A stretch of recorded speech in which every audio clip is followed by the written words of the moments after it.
Uy, konti na lang. Ayan. Ito na pala, dumating na pala to. So guys, kung naghahanap kayo ng, alam niyo yung pang gamit for your skincare and gumagamit ka pa rin ng bulak. So maganda pa rin naman yung bulak. Ngayon nga lang, masyadong siyang absorbent na kung saan pag nag-apply ka ng toner doon, halos wala ka na may ipapahid sa face mo. So kailangan mo talaga ng ganito, cotton pad. So, paubos na kasi yung cotton pad ko, kaya naman bumili ako ng ganito.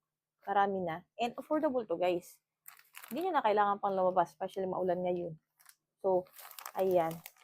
Pakarami niya na guys and matagal-tagal nyo rin siya magagamit. So maganda to. Ang gamit para sa ating mga skincare, para sa mga cleanser natin dyan. Toner, ganun. Check out na kayo guys kung kailan. Ayan. So ito, pag binuksan nyo, ayan. Ganito yung kanyang pad. Ayan.